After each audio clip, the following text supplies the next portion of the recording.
Capítulo 7. Barra Blanca.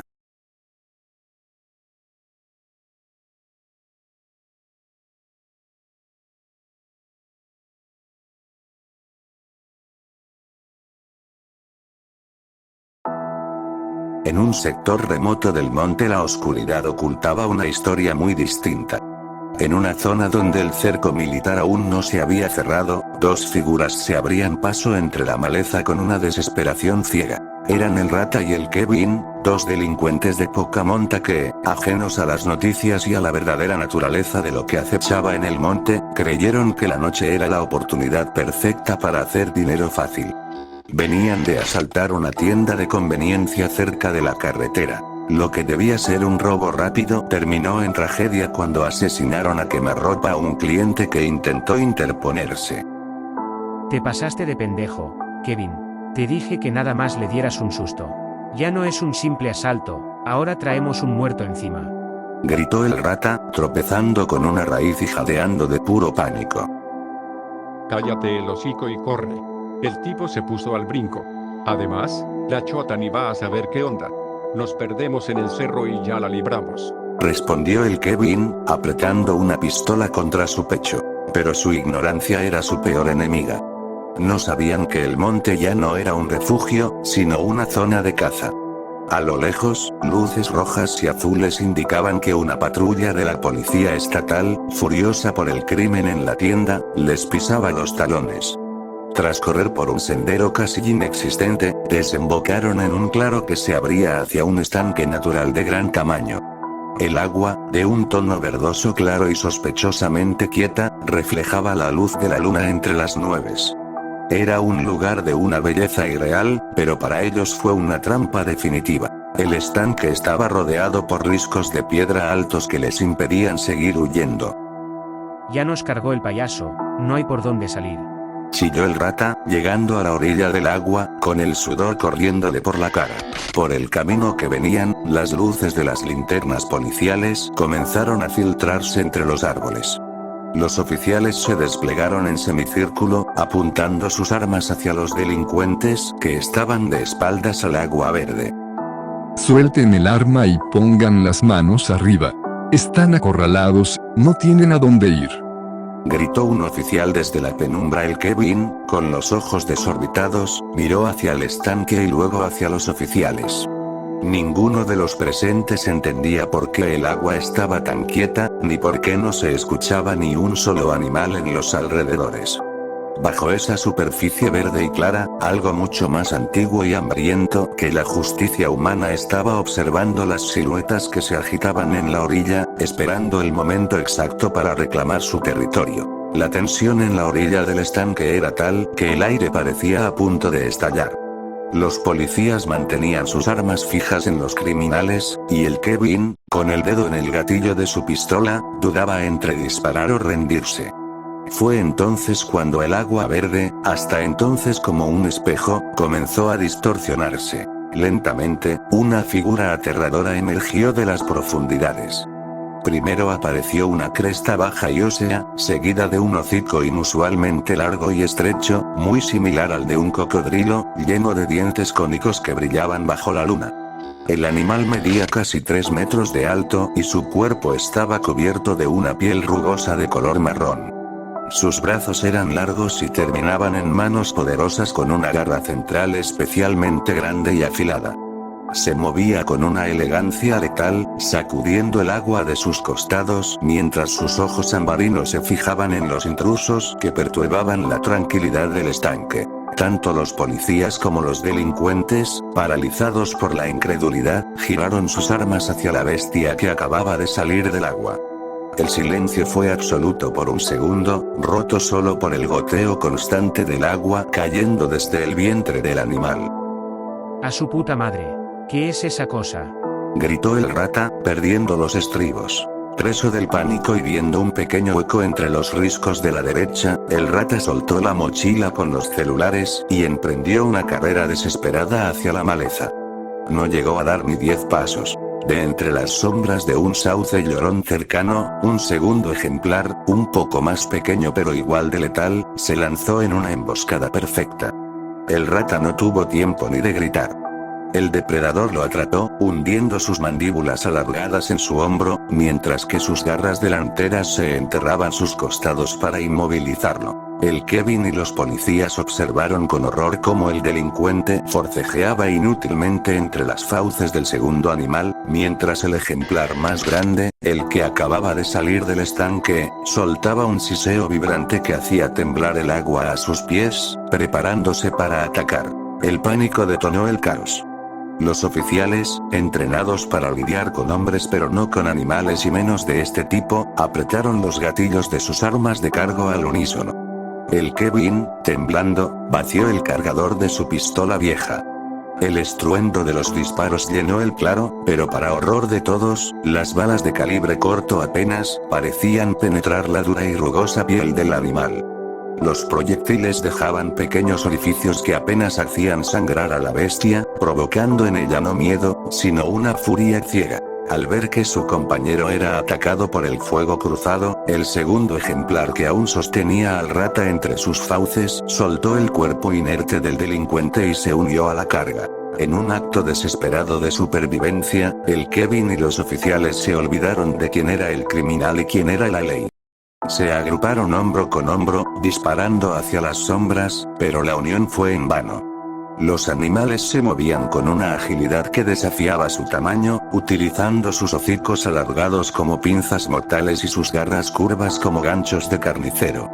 Uno a uno, los gritos de los policías y las maldiciones del Kevin fueron silenciados por el crujir de huesos y el chapoteo de la sangre sobre el agua verdosa.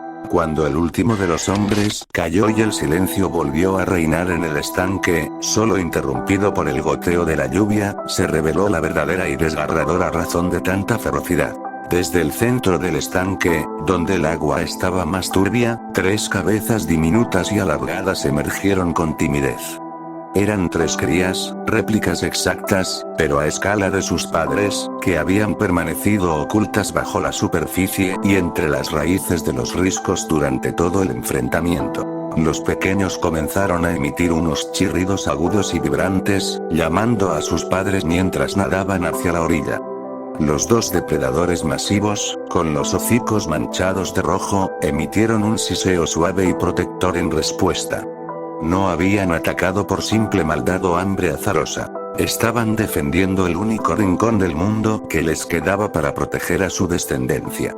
En ese paraje desolado, la naturaleza reclamaba su lugar con una violencia protectora absoluta.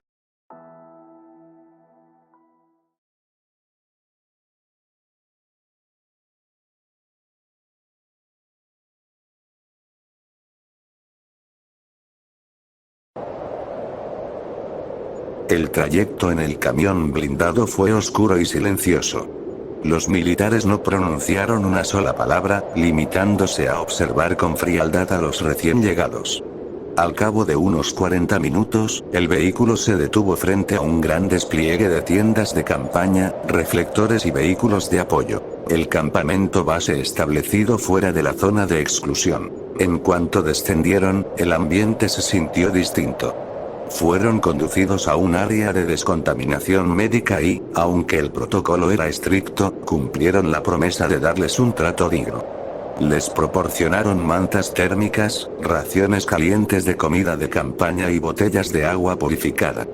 Los soldados que los rodeaban estaban fuertemente armados. Algunos llevaban rifles de asalto colgados al pecho, mientras que otros portaban subametralladoras, listos para cualquier eventualidad en el perímetro. Sin embargo, a mitad de la comida, cuando apenas comenzaban a recuperar el calor en el cuerpo, 2 oficiales se acercaron a la mesa.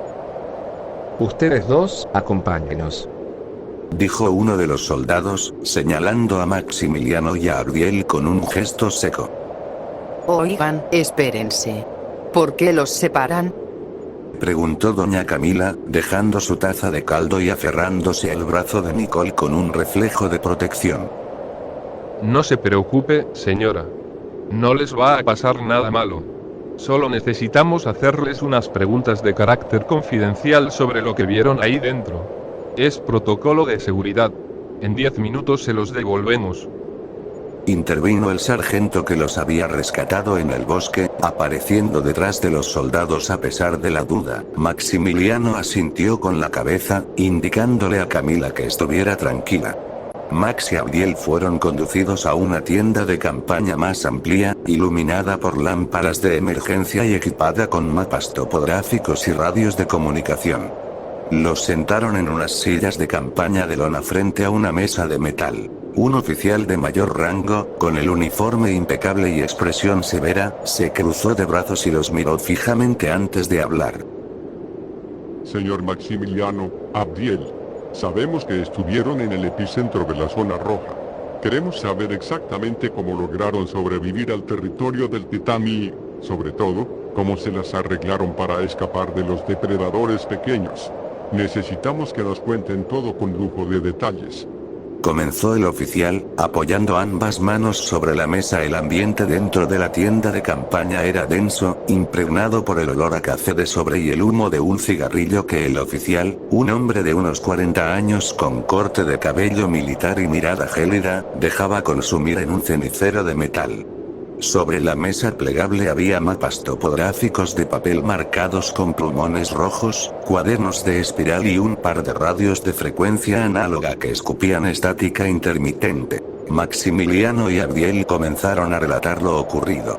Sus voces sonaban quebradas, casi irreales, mientras describían la masacre caníbal, la brutalidad de los cazadores emplumados y la escala de las bestias que habían visto. El oficial no parecía inmutarse. Con un bolígrafo Bic barato, iba tomando notas rápidas en su libreta, dejando que la tinta fluyera con naturalidad, como si estuviera registrando el inventario de un almacén y no el horror de una supervivencia apocalíptica. Interesante. Así que el más grande, el que destrozó al otro, tenía esas marcas oscuras y rayas laterales, y el que usaron para emboscarlos, el de las plumas, anotado. Murmuró el oficial, sin levantar la vista. Cuando Maximiliano terminó de hablar, el oficial cerró su cuaderno y soltó un suspiro, echando el cuerpo hacia atrás en su silla plegable. Miren, muchachos, se les agradece la información, pero esto es solo la punta del iceberg. A nosotros nos enviaron aquí para algo más que una simple contención. El alto mando quiere especímenes. Vivos, preferiblemente.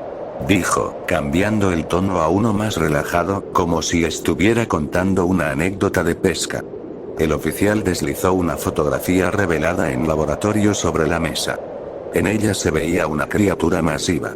Era un carnívoro imponente, de complexión robusta y poderosa, que caminaba sobre 4 patas musculosas y bajas, como un cocodrilo gigante, pero con extremidades más erguidas. Su cráneo era masivo, alargado y alto, con una mandíbula imponente repleta de dientes cerrados y afilados como cuchillos, y unos ojos pequeños y fríos situados en la parte superior. La piel, de un tono marrón verdoso y textura rugosa, parecía una armadura natural, y su cola, ancha y pesada, se arrastraba ligeramente sobre el terreno, sirviendo de contrapeso a su cuerpo formidable. Hace 2 días nos topamos con un ejemplar enorme. Fue una pesadilla. Tuvimos que usar munición letal para bajarlo. Era demasiado peligroso para intentar capturarlo. Nos mató a 5 antes de que cayera. Una lástima. Hubiera valido millones para los laboratorios de arriba. Continuó el militar, señalando la foto con desdén. Maximiliano miró la foto y sintió un vacío en el estómago.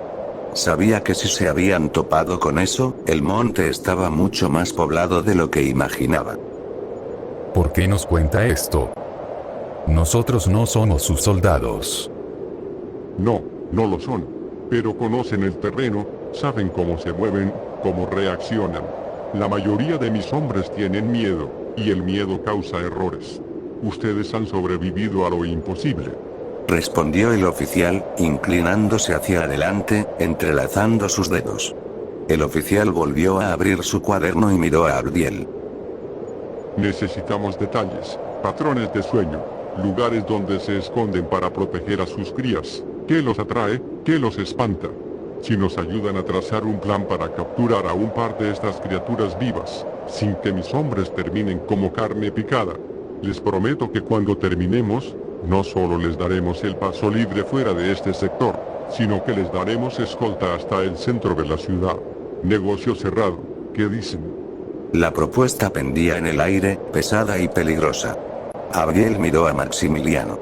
Sabían que aceptar significaba volver al infierno, pero también era su única moneda de cambio para sacar a doña Camila y a la pequeña Nicole de allí con vida. En medio del campamento base, la lona de la tienda de campaña se movió y el sargento que los había estado custodiando entró con paso firme. Se acercó al alto mando y le susurró al oído con urgencia, entregándole un sobremanila sellado. El oficial asintió, apartando el mapa de la mesa de metal. Abrió el sobre y extrajo una nueva fotografía. Abdiel se inclinó ligeramente para ver mejor y contuvo la respiración. La imagen mostraba a una criatura bípeda de complexión esbelta pero poderosa, con un cuerpo cubierto por una textura rugosa, oscuro y una cola larga y emplumada. Lo más impactante eran sus brazos largos y desproporcionados, terminando en unas garras curvas y afiladas en forma de hoz. El oficial pasó la fotografía por la mesa y comenzó a relatar las características del objetivo. Qué oportuno, nos acaba de llegar información de un nuevo espécimen. Les hablo de un animal que parece mucho más inteligente que todos los demás depredadores que han existido en el mundo. Su capacidad de acecho es perfecta, es capaz de moverse por el monte sin emitir un solo sonido, camuflándose entre la maleza y las sombras. No es solo fuerza bruta, es sigilo, es estrategia. Se alimenta, se adapta y domina su entorno de forma metódica. Al escuchar la descripción y ver la imagen, a Maximiliano y a Abdiel se les revolvió el estómago. Una ola de sudor frío les recorrió la espalda al recordar exactamente ese mismo perfil. No pudieron evitar revivir en su mente el momento de pánico absoluto en la hacienda, recordaron a esta misma criatura surgiendo de la nada, sin hacer el menor ruido, y la manera en que se enfrentó a otro gran depredador, dominándolo y saliendo completamente victorioso. Esa cosa. Estuvimos frente a él.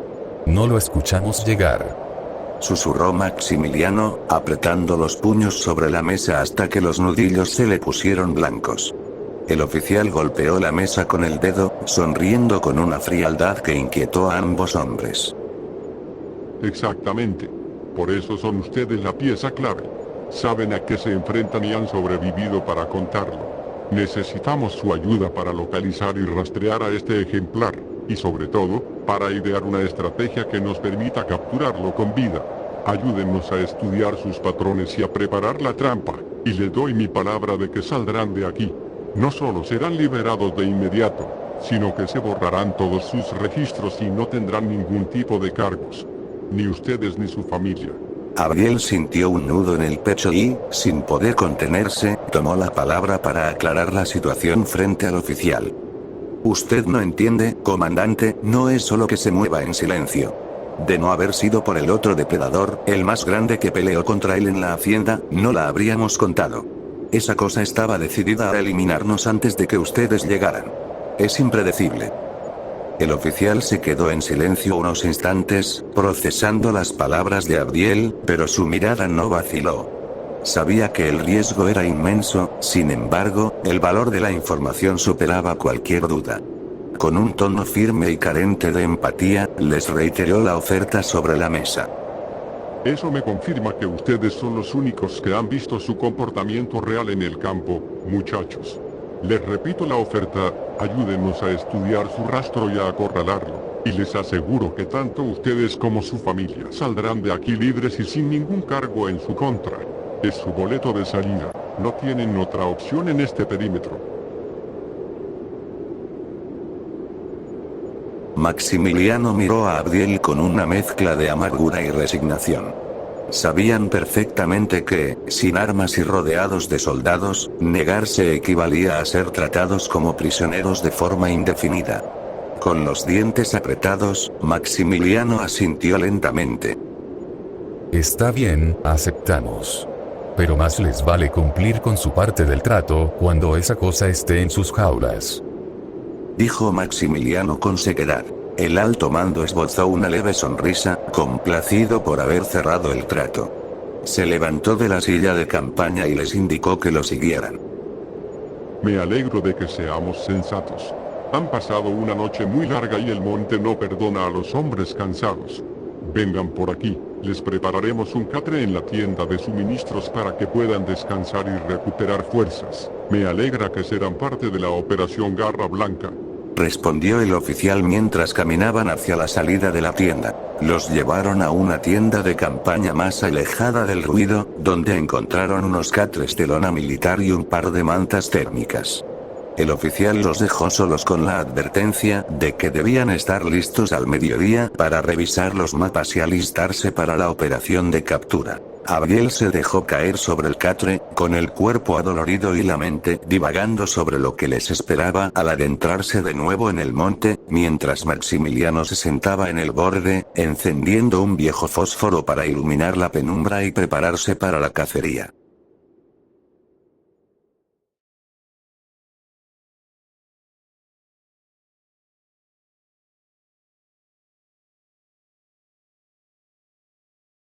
El sol apenas comenzaba a despuntar sobre la sierra, cuando Maximiliano y Abdiel se dirigieron al área de comedor para reunirse con doña Camila y Nicole.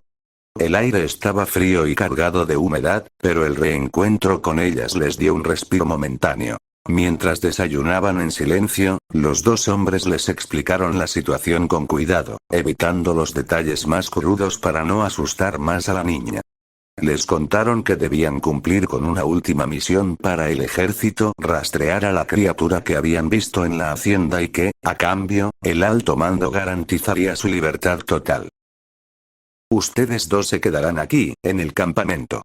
Están seguras en esta zona, hay mucha vigilancia y médicos por todos lados. No se preocupen por nosotros, vamos a volver. Dijo Abdiel. Doña Camila asintió, aunque sus ojos reflejaban el miedo y la tristeza de volver a separarse, pero sabía que era la única forma de que los cuatro estuvieran fuera de peligro.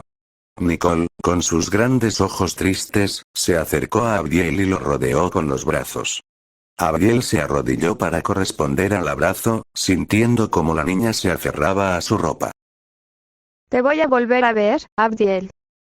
Susurró la niña con una madurez que le partió el corazón. Antes de que pudieran despedirse más, un sargento se acercó a ellos cargando un par de fundas. ¿Listos, muchachos? Es hora de partir.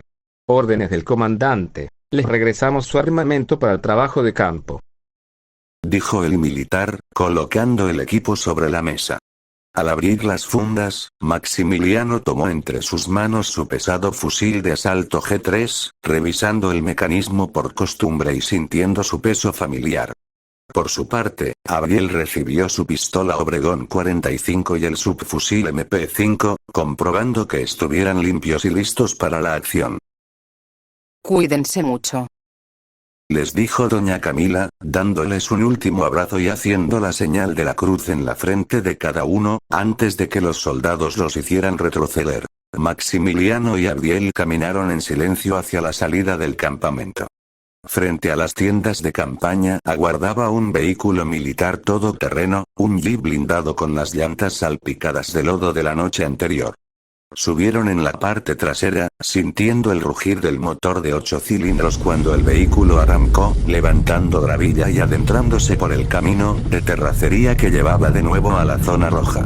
Desde la valla del campamento, Nicole se quedó de pie, observando en silencio cómo el jeep se alejaba poco a poco entre la bruma, hasta que la silueta del vehículo desapareció y el ruido del motor se perdió en la inmensidad del monte. El vehículo militar avanzaba con dificultad por la espesura, sorteando troncos caídos y grandes rocas.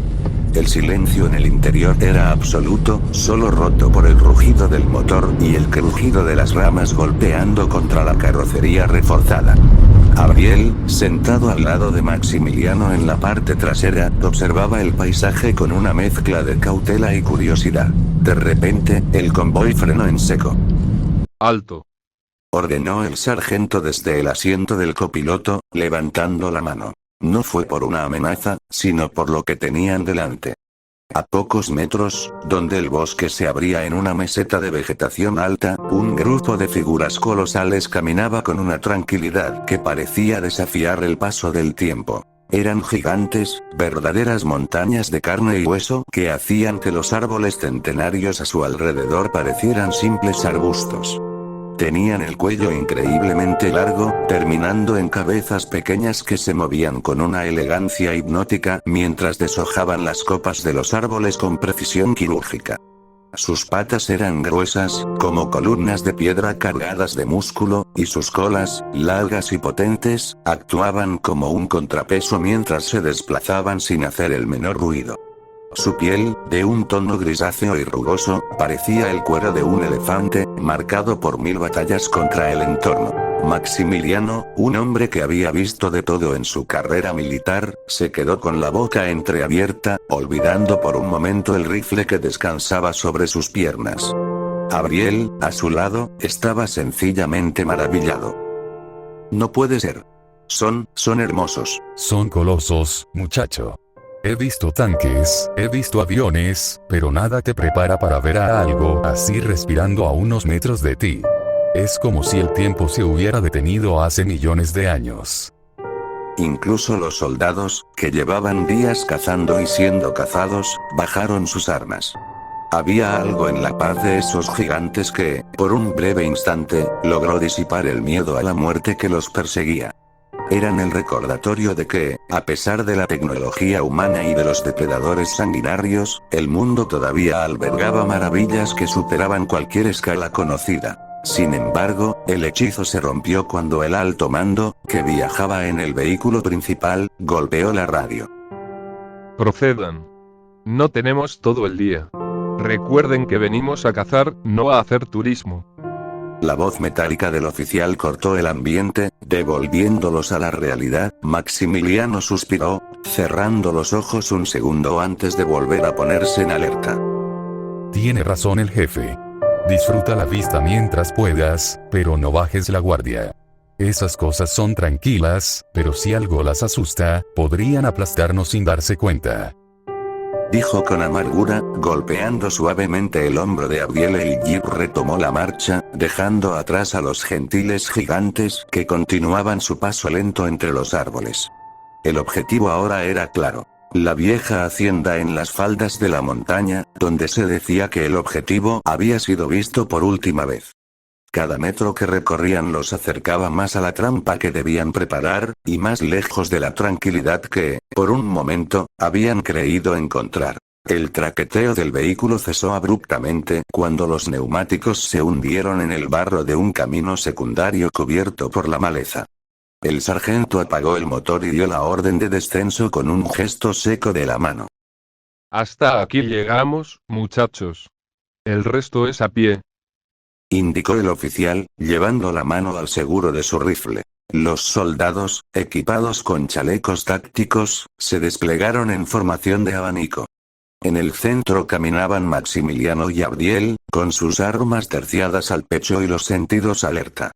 El aire olía a humedad, a hojas descompuestas y a una extraña mezcla de ozono y podredumbre que les era familiar. Tras avanzar unos 100 metros entre los helechos gigantes y los árboles caídos, la estructura de piedra y adobe de la vieja hacienda se alzó frente a ellos.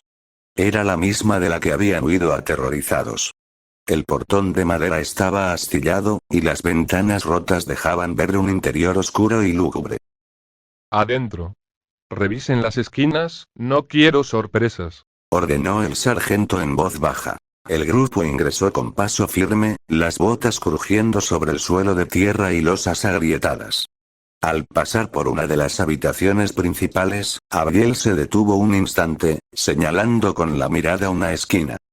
Aún quedaban los restos carbonizados de la fogata que habían encendido aquella noche, rodeados por unas cuantas piedras. El recuerdo y la tensión de aquellos momentos les erizó la piel. No se detuvieron. Sabían que quedarse en un espacio cerrado y lleno de muros era una trampa mortal ante un cazador invisible. No nos podemos quedar aquí. Es una ratonera. Si esa cosa está adentro, nos va a agarrar uno por uno. Hay que salir al gran patio central. Ahí por lo menos tendremos visibilidad. Buena idea. Que nadie se separe.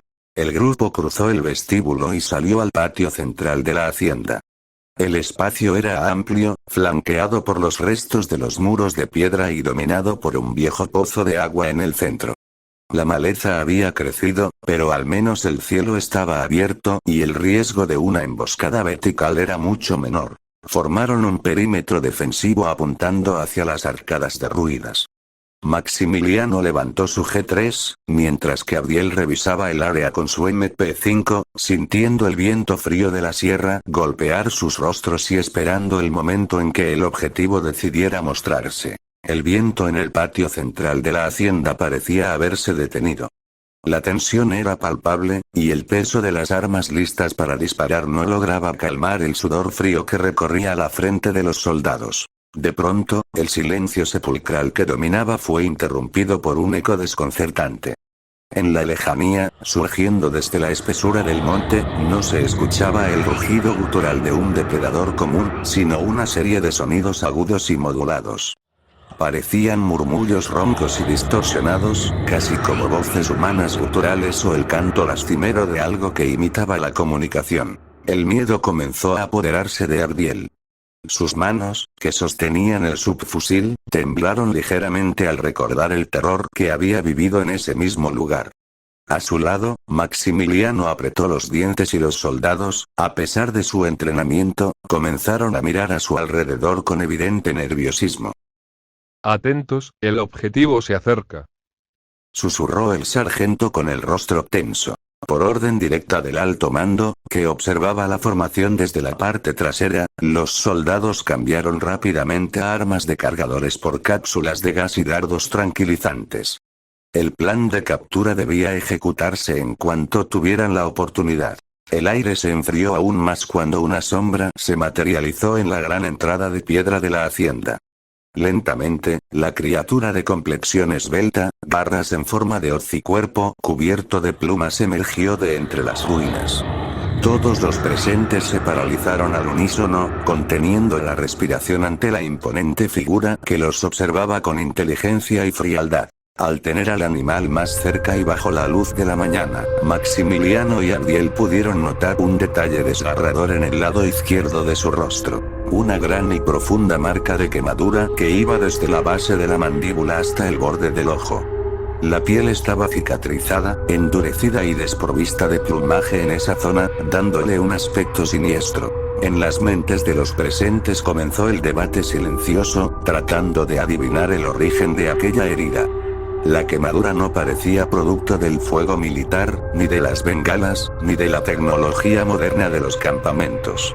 Era una cicatriz gruesa y no tan antigua, tan curada que el tejido se había adaptado al paso del tiempo. Maximiliano miró la marca, dándose cuenta de que aquella herida tenía que provenir de otro lugar, tal vez de una época pasada en la que el animal aún vivía en su entorno original o se enfrentó a los peligros primigenios de su mundo. La bestia no emitió un solo sonido al entrar al patio, manteniendo su mirada fija en el grupo. Los hombres, paralizados por el respeto y el terror que inspiraba la criatura, se quedaron inmóviles, sabiendo que estaban a merced de una inteligencia que superaba con creces la de cualquier animal conocido. El sargento alzó la voz por encima del viento. Fuego. Abran fuego con los tranquilizantes. El primer disparo sonó como un chasquido metálico. El dardo salió disparado y se clavó en la base del cuello de la criatura. Un segundo dardo impactó contra su hombro, liberando el sedante destinado a dormir a un animal de gran tamaño. Pero la bestia, lejos de tambalearse, apenas parpadeó.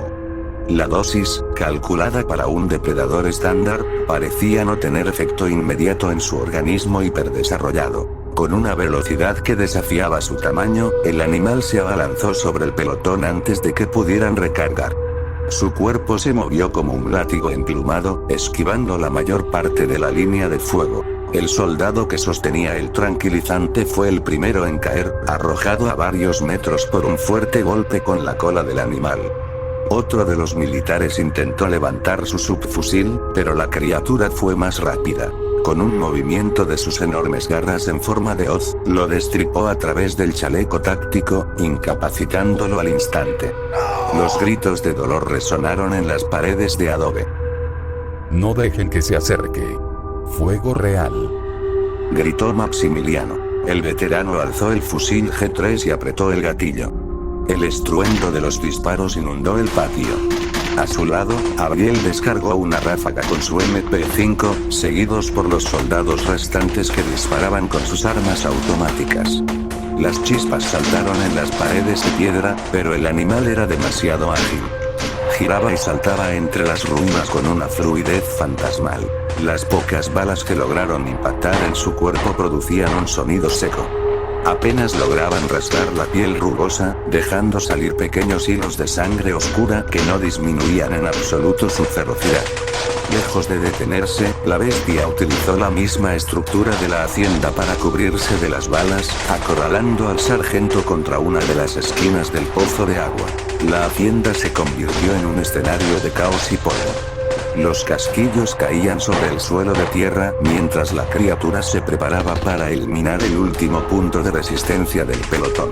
El sargento dejó escapar el aire de sus pulmones, un soplido tembloroso que apenas se oyó por encima del viento y el agua que goteaba de los techos derruidos. El pánico se volvió absoluto cuando el último clic metálico de un cargador vacío resonó en el patio de la hacienda.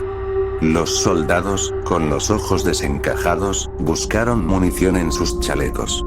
Fue en ese instante de vulnerabilidad cuando la bestia, que hasta entonces se movía con rapidez, cambió su estrategia a una de fuerza bruta y devastación. El animal emprendió un galope frenético hacia los militares restantes. Sin balas que lo detuvieran, embistió con tal potencia que 2 soldados salieron volando por los aires, impactando contra las columnas de piedra con un crujido seco de huesos rotos. Otros no tuvieron tiempo ni de gritar. Fueron simplemente pisoteados por las pesadas patas traseras de la bestia, que hundía sus garras en el barro y la carne por igual. La escena era un caos de uniformes desgarrados y gritos de agonía. La criatura usaba sus garras en forma de hoz, abriendo tajos profundos en los pechos de quienes intentaban defenderse con sus rifles como si fueran garrotes. Su mandíbula, alargada y potente, atrapaba extremidades y cuellos, sacudiendo a los hombres como si fueran simples muñecos de trapo. En cuestión de minutos, la resistencia militar en el patio de la hacienda fue reducida a nada más que restos esparcidos. Los pocos militares que aún permanecían en pie rompieron filas presas del pánico. Corrieron hacia el exterior, tropezando entre la maleza y disparando sus armas al aire, gritando por la radio para pedir refuerzos y solicitando la intervención del helicóptero que aguardaba en el perímetro exterior. Vienen por nosotros. El escuadrón de apoyo está cerca, manden apoyo aéreo. Gritaba un soldado, pero su voz se cortó de golpe. Antes de que la aeronave pudiera siquiera divisar la hacienda en el horizonte, el depredador se movió con una velocidad de vértigo entre los árboles. Su cuerpo esbelto y sigiloso le permitió interceptar a los rezagados. Con una serie de movimientos rápidos y letales, el escuadrón fue eliminado en cuestión de segundos, dejando el transmisor de radio tirado en el barro, emitiendo solo estática y gemidos ahogados. En el patio, Maximiliano, Abdiel y el sargento permanecían completamente inmóviles, agachados tras los restos del pozo de agua y una pila de vigas de madera caídas. Apenas respiraban, conscientes de que el menor sonido atraería la atención del depredador. Desde su escondite, los 3 hombres observaron la escena. La criatura se detuvo sobre los cuerpos, olfateó el aire con su hocico estrecho y levantó la cabeza hacia el campamento militar, como si hubiera trazado un mapa mental de dónde provenían todas aquellas personas. Con un movimiento fluido y sin hacer el menor ruido, la bestia cambió de dirección. Ignoró a los 3 supervivientes escondidos en el patio y comenzó a escapar a paso firme y metódico, rumbo al campamento base donde doña Camila y Nicole aún permanecían. Abdiel sintió un escalofrío que le recorrió la espina dorsal, un frío que le paralizó la garganta. El verdadero objetivo del animal no era la hacienda ni sus cazadores humanos, sino la fuente de todo el ruido y la tecnología que lo había estado hostigando durante días. El sargento se quedó mirando el rastro de la criatura con una mezcla de fascinación y temor. A pesar de la masacre y el caos que acababa de presenciar, no pudo evitar reflexionar sobre la imponente anatomía y la letalidad del ejemplar. Hay que admitirlo, es una verdadera maravilla de la naturaleza. Imagínense lo que sería tener a una criatura así bajo control, adiestrada como elemento de ataque para el ejército. Sería el arma definitiva en cualquier terreno. Murmuró el sargento, pasando una mano por su barbilla y observando la dirección en la que el animal había desaparecido. Maximiliano lo miró con el ceño fruncido, sintiendo una profunda indignación ante el comentario, pero el sargento sacudió la cabeza rápidamente, volviendo a la cruda realidad. Pero no es momento para fantasías. Esa cosa se dirige hacia el campamento y tenemos que detenerlo antes de que llegue hasta donde están los civiles.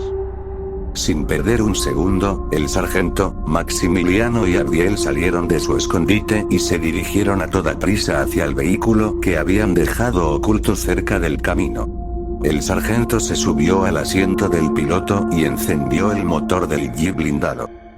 Suban. No hay tiempo que perder. Gritó el oficial por encima del ruido del motor. Tomaron el volante y aceleraron por la terracería, dejando atrás las ruinas de la hacienda. Mientras avanzaban, el sargento tomó la radio de transmisión análoga para intentar comunicarse con el campamento base y alertar al alto mando sobre la amenaza que se dirigía hacia ellos a paso firme. El cielo sobre el Valle de México se transformó en un lienzo de pesadilla. Mientras el jeep de los supervivientes saltaba violentamente sobre los baches del camino. En las faldas del Iztaccíhuatl, la atmósfera se espesó hasta volverse casi sólida.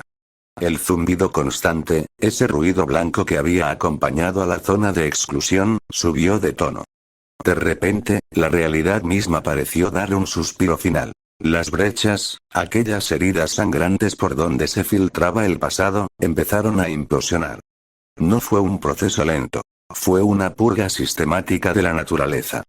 Una luz blanca y helada comenzó a barrer las laderas. En las zonas donde la selva prehistórica se había entrelazado con los bosques de pinos, la luz actuó como un borrador. Los helechos gigantes de 10 metros de altura se desvanecieron en el aire, dejando tras de sí solo el suelo de tierra seca y las piñas de los pinos modernos. Los pantanos neblinosos que olían a azufre y lodo antiguo se evaporaron en un segundo, dejando a los insectos del presente zumbando en el vacío que antes ocupaba el agua estancada de hace millones de años. Fue una corrección temporal. El efecto que los trajo estaba sellando la fuga, pero lo hacía con una indiferencia cruel, ignorando a los seres vivos que habían cruzado el umbral. Cuando el último destello se apagó, el silencio que quedó fue absoluto, roto solo por los sonidos extraños de los nuevos habitantes. El cierre no fue un retorno para todos. Fue un destierro definitivo. En los valles bajos del Popocatépetl, un grupo de gigantes de cuello largo se encontró de pronto pisando campos de maíz y asfalto. Uno de ellos alzó su cabeza colosal, quedando a pocos metros de una torre de alta tensión. El chisporroteo de la electricidad lo asustó, haciéndolo emitir un bramido que resonó en todo el valle, un sonido que no se escuchaba en la tierra desde hacía 150 millones de años. En los pueblos cercanos, como Amecameca, los granjeros que vigilaban sus tierras vieron como las sombras de los graneros cobraban vida. Pequeños cazadores, rápidos como el rayo y cubiertos de plumas oscuras, se agazapaban entre las herramientas. Sus ojos brillantes analizaban a los perros y al ganado, comprendiendo rápidamente que, aunque el mundo había cambiado, el hambre seguía siendo la misma. Pero lo más aterrador ocurría en las cercanías del campamento. El cazador de la hacienda, aquel depredador de inteligencia casi humana y rostro marcado por el fuego, se detuvo en seco en medio del bosque cuando sintió la onda de choque del cierre de las brechas. Él, más que ningún otro, poseía la consciencia para entender lo que acababa de pasar. Miró hacia atrás, hacia donde antes percibía el rastro del hogar, y solo encontró el vacío de las montañas mexicanas. Ya no había vuelta atrás. Su instinto, ya de por sí violento, se transformó en algo mucho más oscuro. Una rabia existencial. Ahora era un ser sin tiempo, un fantasma real atrapado en un mundo de acero y asfalto. Sus ojos se fijaron en las luces distantes del campamento militar. Si ya no tenía un mundo al cual volver, se encargaría de que este nuevo mundo recordara por qué su especie fue la reina de la creación.